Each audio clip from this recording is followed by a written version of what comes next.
Today, we want to talk about the lens that you look through will determine the world that you see. Now, how many people you wear corrective lenses, whether it be glasses or contact lenses? I remember the first time I put on a pair of glasses and I was able to see just the definition of each leaf that I wasn't able to see before. But when I had the correct lens, it helped me see the world so much better. Not too long ago, I was out running, and I had the opposite thing happen, that I couldn't see anything. It was so blurred everywhere I went. I thought maybe I was just tired, and maybe I just needed to wake up. And after I went a couple miles, I was like, it's not getting any better. And what is going on? I thought maybe I needed to get my eyes checked again, or something bad was happening or something. And then all of a sudden, I realized I had put my right contact lens in my left eye, my left contact lens in my right eye. And as soon as I switched them back, I could see the world again correctly. I could see it well again. But it did tell me something, that I saw the world skewed when I had the wrong lenses in. That's true of our attitudes too. That the attitude is kind of the lens that we see the world through. It said that the overly optimistic person, that they see the world through rose-colored glasses. And that sounds kind of good, right? That they're happy people and they like to see things rosy through their rose-colored glasses, but they miss things, right? Like people that are hurting. Sometimes they spin it in such a positive way that they miss things that are either hard to deal with and maybe miss people that are hurting, or they miss dangerous things, and that's not a good thing. Can I tell you the opposite is true too? That the overly pessimistic person, they don't see the world through rose-colored glasses. They see the world through poo-colored glasses, is that right? And everything in their world looks like poo. That kind of reminds me of a couple of years ago, we used to live out in Franklin, and me and my wife and my son were driving back to Windsor from Franklin on Highway 258. And on the way there, all of a sudden we smelled something that just smelled terrible. And we had just passed a paper mill, so we were kind of like, in Franklin, it's not unusual to have bad smells. And so we thought, hey, we'll just get past that. But then even after we got past it and we were halfway to Windsor, we were still smelling it. All the way to Windsor, we smelled it. I looked in the back seat. My son was a teenager at the time, and he's like, Dad, it's not me. And then we left Windsor to come back home, and we still smelled it. And then on the ride home, we noticed that there was a dead skunk on the road, and somehow we had ran over it on the way. And we realized that our whole perception was skewed about thinking the world smells this way or somebody smells this way. But really what it was is it was a skunk that it was on our car. And it's so true of life. That the lens that you look through, the attitude that you have, will change your whole perception of life. And it will make you or break you. It will bless you or curse you. Over the next 2 weeks, in a series that we're continuing today called Position for Purpose, we're going to take a look at just that. How do we get the right lens? How do we make sure we get rid of the wrong lenses in life? And how do we make sure we're looking through the right lens? And so today we're continuing a series called Position for Purpose as we look at the life and the book of Esther in the Bible. I'd like to kind of just recap a little bit of where we've been in this series. The first week we started, we introduced you to a queen. Her name was Esther. And the way she got selected as queen, before that, she was an Israelite that lived in the nation, in the empire of ancient Persia. And she was selected to be queen because the king was looking for someone to be his queen. And so he threw this big beauty contest, and because she had she looked fantastic, but she also had a great personality, he selected her out of all the people in the land. And it seemed to be a fairy tale story in a sense, because she went from being a slave. She was an Israelite who didn't live in Israel. She lived in Persia, and they had been taken as slaves. And so here she was, a slave girl that now is the queen of the entire world. What an amazing story. Until the first week we read that he was already married, that he had made a drunken mistake with his wife, and instead of trying to correct it, because he was the king and they had this law in Persia that the king couldn't change his mind, he imprisoned his wife, and instead of dealing with the situation, he just wanted to marry someone new. And we said, man, what a mess. And we took a look at how God could take a mess and turn it into a message. But we don't want to take anything away from it. She became queen. That's an amazing thing. But then last week, we talked a little bit about saying that it's not just about the position you get in life. If we're not careful, sometimes we think, if I finally get that position or I finally get that thing, then I've arrived. And what we're saying is this, is that God's saying, no, it's not the position that's so important. It's what you do with the position, that there's a purpose behind it. And last week we discovered the purpose for why God had placed Esther where he did. So as the story continues, Esther became queen, and then the king decided that what he was going to do is he promoted somebody to take some of the workload off of him, and he made this guy like almost second in command to deal with a lot of stuff that he didn't want to have to deal with. And he gave him several powers. He was a very accomplished politician. His name was Haman. And he gave him a ton of authority, and so Haman was really excited for himself, as he probably should be. And he celebrated with all the people that were in the king's court. And one of the people in the king's court was related to the queen. Now, nobody knew that because nobody knew that Queen Esther was an Israelite. And his name was Mordecai. He was a father figure to her. He was like her father, but he was actually her cousin. Her parents had died, and he had raised her. And when everybody was bowing down to Haman, Mordecai didn't do that. Now, he congratulated him. It wasn't that he was prideful or that he had something against Haman. He just said because he believed in God, he didn't believe he should bow to any man. And so that's why he didn't do it. But Haman was a positional type leader, and we kind of looked at what that meant last week, is that he was, in a way, it came from an insecurity on his part, but that he really was sensitive about people not recognizing his position. He took it as a personal affront. He took it as a criticism. That all these people were making over him, and he had all this good stuff happening in his life, and the only thing that Haman could think of is the fact that Mordecai didn't bow down to him. And it really bothered him. He thought, I'm going to get this guy. In fact, I don't want to just get him. I don't want to just kill him. I want to kill the entire people that he comes from. And he found out he's an Israelite. And so he decided, hey, you know what I'll do? I'll tell the king that these people aren't very good and have the king wipe them out, even though the king really doesn't know that Mordecai is an Israelite, but I'll make sure he doesn't. And so this king, without looking at the details of it, signed it, not realizing that one, Mordecai that was in his court was an Israelite, and two, his wife was an Israelite. Now, even Haman, the guy that wanted to plot against it, didn't know that. And so then Mordecai sent word to the Queen Esther, and said, you need to go to the king and ask him to help us. But she said, I would love to plead on our behalf, but it's against the law to go to the king unannounced. If I do, he may take offense to that and have me killed. And then Mordecai, her father figure, he challenged her and said, you know what? I think God has placed you here. He has positioned you. He gave you this position for such a time as this. And so Esther prayed, and she gathered everybody to pray. And we looked at how do you prepare for this big moment last week. So if you missed either one of those messages, you can go back and listen to them.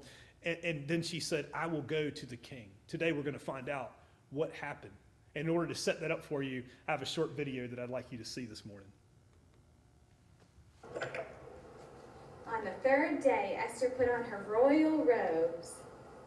Then she stood in the inner courtyard of the king's palace, facing the king's hall. The king was sitting on his royal throne in the hall, facing the doorway. The king saw Queen Esther standing in the courtyard. When he saw her, he was very pleased. He held out his gold scepter that was in his hand. Hold up, arrow. Your arrow. Hold it out. Point it at Susanna. So Esther went up to him and touched the end of the scepter.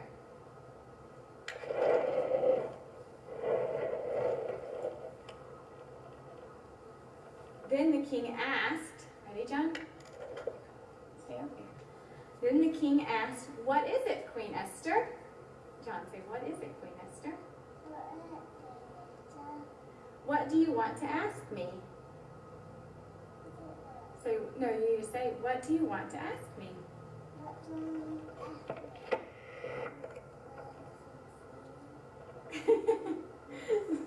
Not yet. And then Esther answered, my king.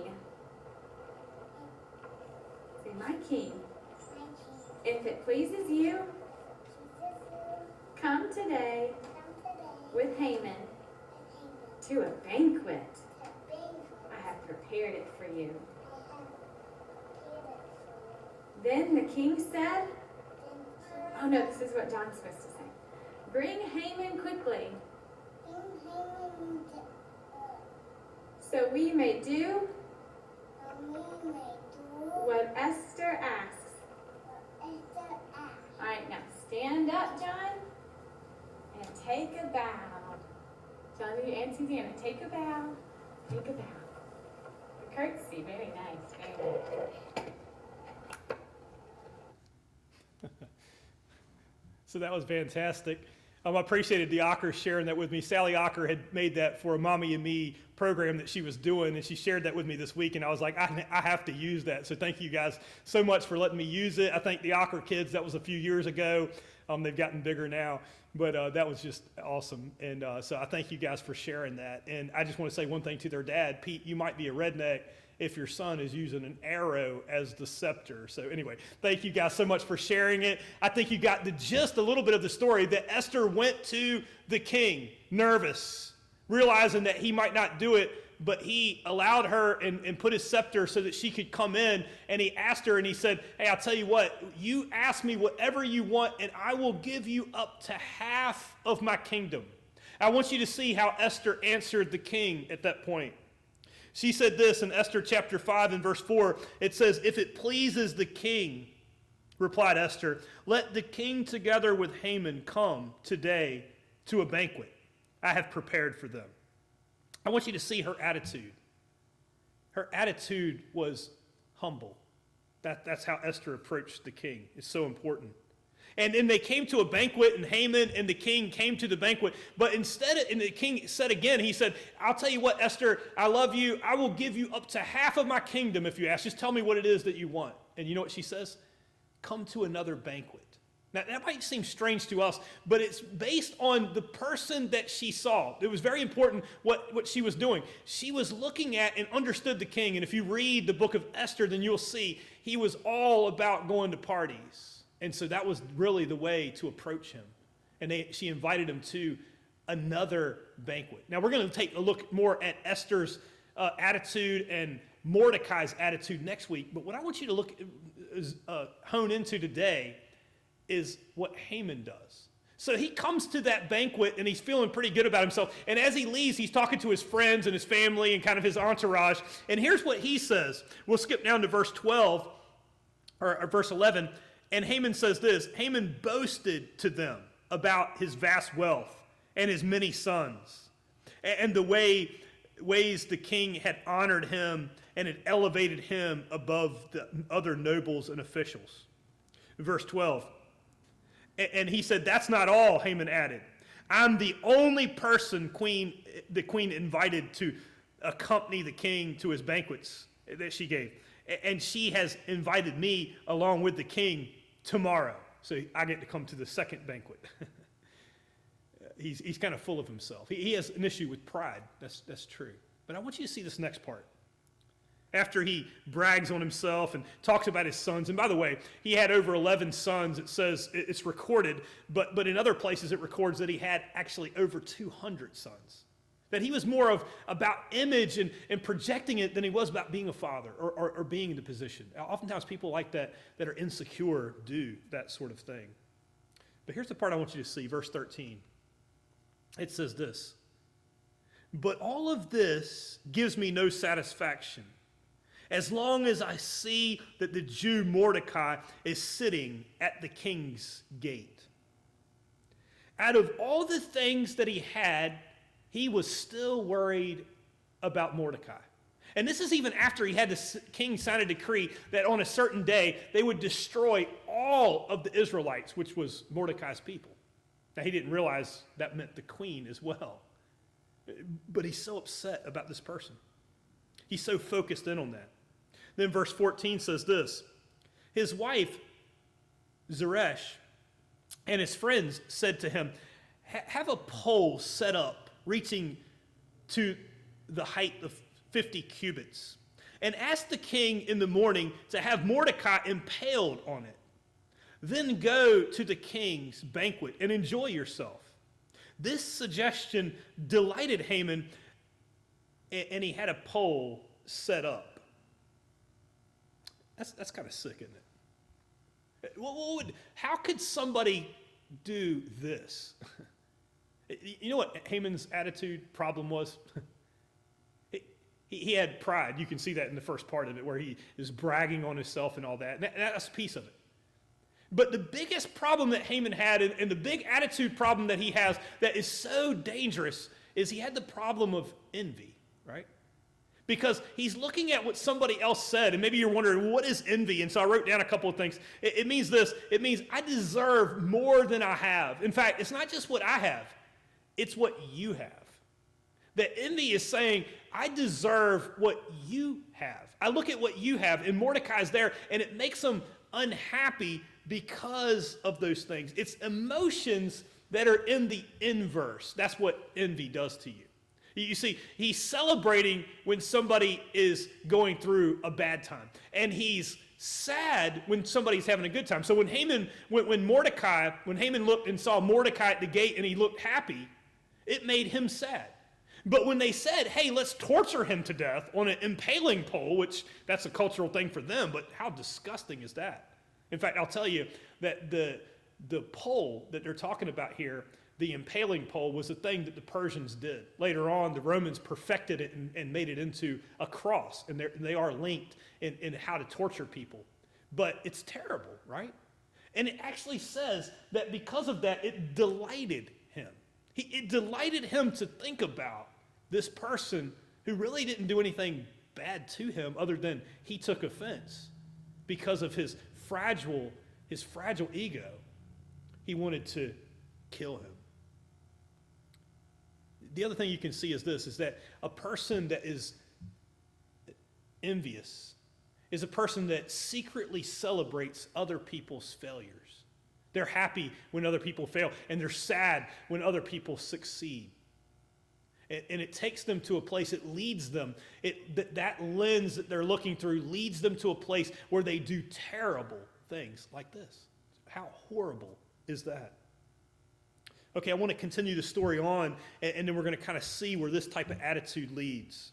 In chapter 6, it says that the king that night after the banquet, while he's waiting on the banquet for the next day, he couldn't sleep. And so he had the scribes come in and read him his journal. He's like, if anything, that will put me to sleep, right? And so as he's starting to read, he realizes that Mordecai, the lady that's related to Esther, and he doesn't know that yet, but that he had saved his life by warning him about an assassination attempt. And he's like, I never rewarded him. So he brings Haman in the next day, and this comes in chapter 6 if you want to read about it.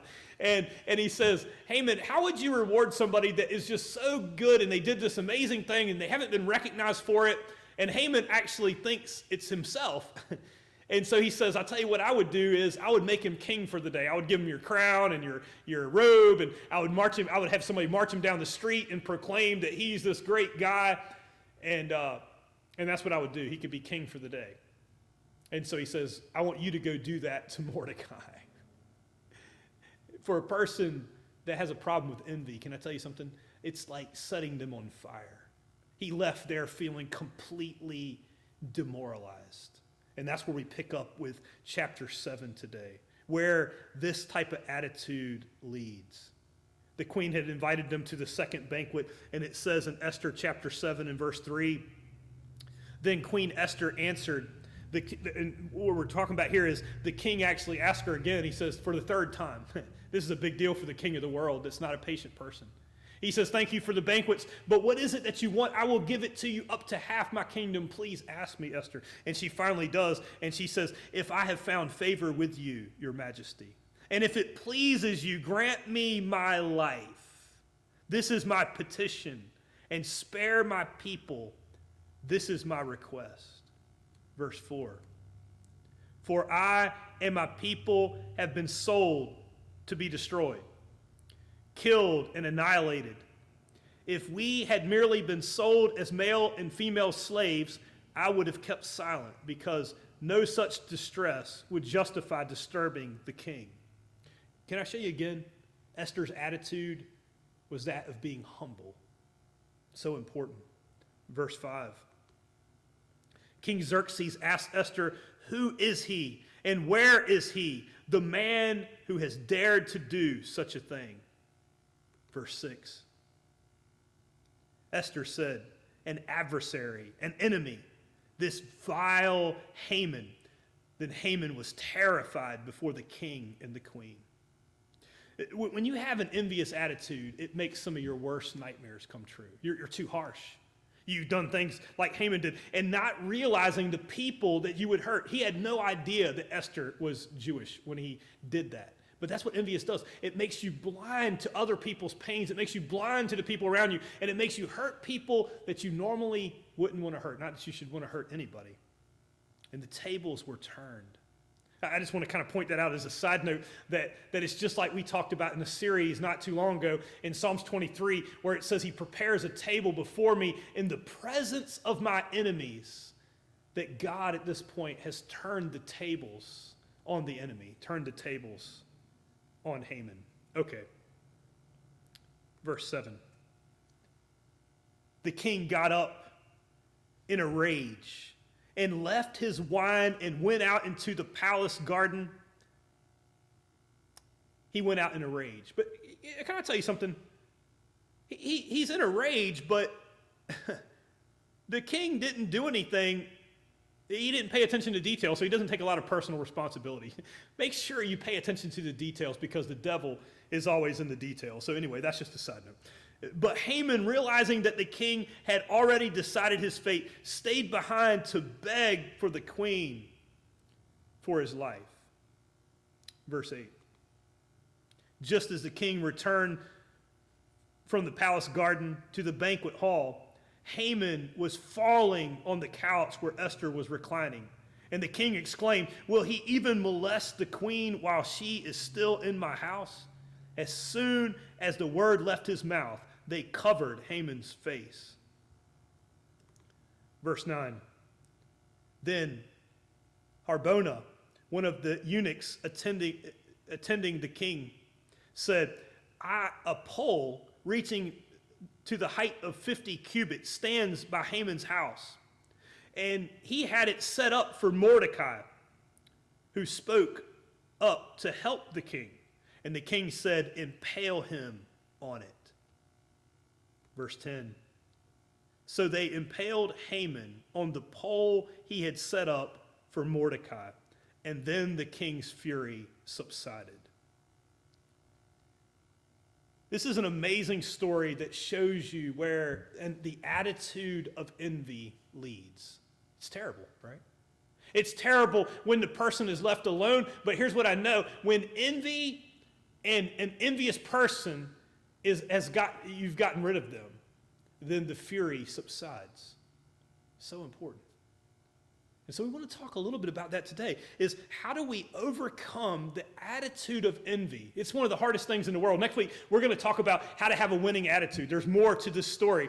That's where we're going to end it for today. And it might even seem like a person being impaled. Why would we want to end there? But there's a warning here to have your best life, to be positioned for the purpose that God has. You will miss it if you have an envious attitude, because it will skew the way you see the whole world.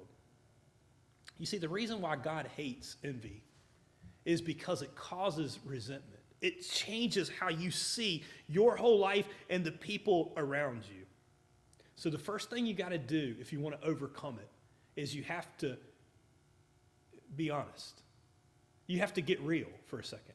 Do you struggle with this? I'm not saying you're as bad as Haman. In fact, you can go ahead and say that right now. Just say, at least I'm not as bad as Haman, right? Because I doubt there's very many people that bad. Yet, I will tell you that many of us struggle, and it is hurting our lives and our ministries and the people around us because we can't get past this lens. And today, we're going to talk about how to overcome this. And the first thing we have to do is we have to ruthlessly interrogate our own reality. Do you struggle with this? If you do, that's okay. If you do, it's okay, because you can overcome it today if you'll be honest about it, as I need to be honest about it. You see, what I know is this, is that whenever I'm disturbed, the problem is me. That's the hardest thing in the world to realize, because envy is so difficult to see in ourselves. So let me tell you how you get over it. How do you overcome the attitude of envy? One thing: celebrate. Celebrate. It's the weirdest thing to say. But when you feel yourself like the person of Haman, where you feel yourself going, I feel envious and I feel like I've been let down or I feel hurt by that, then here's what you got to do. You have to pause, change focus back to God, and then you have to celebrate. That's how you overcome envy. Sounds so weird, doesn't it? And you're not going to feel like it. Because when you feel envy, the last thing you want to do is celebrate the good fortune of other people or even yourself at that point. You're just ate up with the envious attitude. And the way you change it is that you have to act and then you'll feel. So I want to give you three things today to celebrate. Three things and how to celebrate, okay? The first one is this. Celebrate what you have. Celebrate what you have. That's where you start, with what you have. Oftentimes, a person that's envious, a person that feels slighted, they think, I don't have very much. And I want to show you what the Apostle Paul said to the church at Philippi in the book of Philippians. Philippians chapter 4 and verse 11, this is a letter. It says this, it says, I am not saying this because I am in need, for I have learned to be content with whatever the circumstance. Can I tell you something? He was honest about his circumstances. That's why I say the first place is to be real. If you're feeling slighted, and maybe you have been slighted, don't get stuck there. Be honest about it. This is how I really feel. Don't try to mask it. Don't try to act like it doesn't exist. That's the worst thing you could do. Verse 12 goes on to say this, I know what it is to be in need, and I know what it is to have plenty. I have learned the secret of being content in any and every situation, whether well-fed or hungry, whether living in plenty or in want. Can I tell you what the secret is not? Material possessions, obviously, with this. Because he's saying, you know what, when I was poor, I could be content. You know there's poor people that are happy, and there's poor people that are miserable. Can I tell you something? There's rich people that are happy, and there's rich people that are miserable. There's healthy people that are happy and healthy people that are miserable. Sick people that are happy and sick people that are miserable. And what we're saying is it's not dependent on your circumstance. So when we say celebrate what you have, what do you have? And I want to show you because it's found in verse 13. And it could change your whole life. Verse 13 says this, I can do all things through him who gives me strength. He's saying what I really found was the relationship with Jesus Christ is what I really needed. Because it changed my focus from what I thought I needed to what I really needed. Because sometimes we get things and it's never enough. And for an envious person, it will never fill you. And so the first thing you got to do is this, celebrate what you have. And what you have is God. You might be going, I don't know if he's for me. It's for the follower of Jesus. By the end of this, if you're not one, you may want to be one. But let me tell you something. If God sent his one and only son to die for you, can I tell you something? He is for you. And he's offering you resurrection power. He wants to give you power to live, and you can celebrate what you have because what you have is a relationship with God himself. That's number one. The second thing is this. It celebrates who you are. It celebrates who you are. Ephesians chapter 2 and verse 10, it says this, for we are God's handiwork, created in Christ Jesus to do good works, which God has prepared in advance for us to do. Who are we? We are God's handiwork. You know, right before this, it says that it is by grace we've been saved through faith, and that not of ourselves. It's a gift of God, not of works, lest any man should boast. It means that's what God has done for us. And then he says, but let me tell you who you are. Let me tell you who you are in me. You are my handiwork. Did you know that's who you are to God? Did you know that's how he sees you? It doesn't start with doing, it starts with being. Some of you guys, you're trying to work so hard and strive so hard so that God would finally love you, but he does love you. And for the follower of Jesus today, I want to give you two passages that I wrote down that I want to make sure you can read. The book of Ephesians and the book of Philippians. If you want to know who you are in Jesus Christ, you want to read those. If you're not a follower of Jesus, then here's what I would do. By the end, we're going to pray at the end today. And I would invite you into a relationship with him. And then these things would apply to you as well. You are God's handiwork. Read Philippians, whatever you're doing, if you need this. Drop whatever else you're reading and read Ephesians and Philippians and find out who you are. And it's going to slowly change the way you see the world. The third thing is this.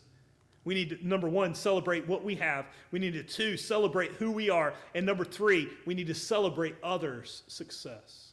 It's not enough just to celebrate yourself. If you want to get rid of this stuff, you have to celebrate others. In fact, Jesus said this himself. He taught this in the book of Luke chapter 15. When he was teaching what God was like and how God saw us. In fact, a couple weeks ago, we shared the story of this prodigal son who, when his father decided that he would give his wealth he divided up his wealth between his younger son and his older son. The young son went off and he squandered his money on wild living, and he woke up in the pig pen of life, not having a job and didn't have any food. And so he came home and he repented and he said, "Dad, I've sinned against heaven and against you." And the father restored him. And he says the father threw a big party. But then the story doesn't stop with the prodigal son. That later the older brother comes home. And he's happy. And he's happy with all that the dad has done for him until he sees what the dad did for the brother. And he goes, "Why is there a party?" And all of a sudden he realizes it's for his brother who hasn't been there and that he's been working for his dad. And when his dad comes out to meet him and says, "Why are you not part of the party? Why are you not celebrating your brother?" He says, "How could you do this? He squandered our money." He didn't. He squandered the dad's money. And he said, "How could you bring him back when you haven't never celebrated me?" He's jealous. He's envious. It's keeping him from being able to celebrate. It's keeping him from being able to be happy, joyous, and free. And the father says this to him. I want you to see. By the way, this is a story that Jesus crafted. It's a parable. It's not a true story. So it's very important, the words that Jesus selects here. He said this to the older brother. He didn't get mad at him like many of us would with our kids, right? You get in there and you celebrate your brother. That's not what he said. He put his hand around him and he said, "Let me tell you something. Everything I have is yours. But we had to be glad and celebrate because this brother of yours was dead and is alive again. He was lost and now he's found." And that's where the story ends. It never tells you how the brother responds. Let me ask you a question today. How will you respond? You see, next week we're going to come back and we're going to talk about a winning attitude. But for today, you know what I want to tell you? Today, are you ready to deal with an envious attitude? We told you how, right? That you have to celebrate. Celebrate what you have. Celebrate who you are. And then celebrate other success. And you know what's going to happen as you do? God is going to position you. The lens is going to come off of this envious life that's skewing your whole perception and taking you to places maybe not quite as bad as Haman. But you might be going, "It's destroying my life."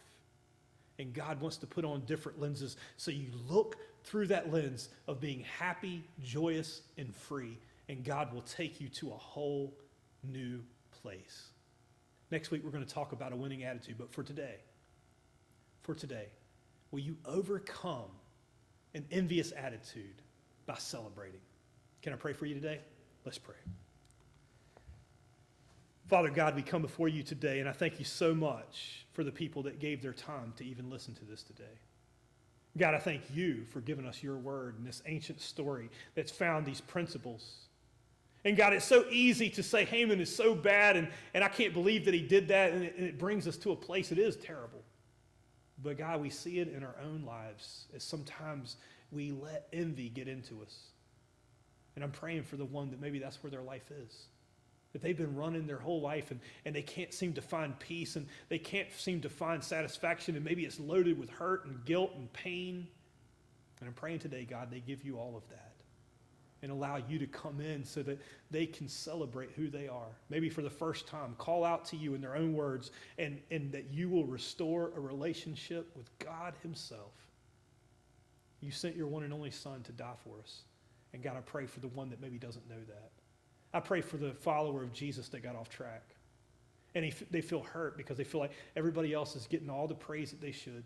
Maybe they feel like that older brother in the story of the prodigal son. If they were real honest, if we were going to ruthlessly interrogate our own reality, it's easy to think about and think that, hey, this applies to somebody else besides me. But I pray, Lord, that we'll be honest about who we are. And that if that's where we're at, that we're just honest with it today, and we allow you to come in and change our lives, change our perspective. God, get us ready to be able to have that winning attitude we talk about next week. But before we can have it, God, help us with our envious attitude. Help us to overcome it today. And as we celebrate, let those chains fall off of us and make us happy, joyous, and free. I thank you for sharing the horrible story of Haman, but I pray our story will be different than that it could be different if we'll let you in. God, make us those kind of people. Make us that kind of church, and we'll give you all the honor and glory and praise in Jesus' name. Amen.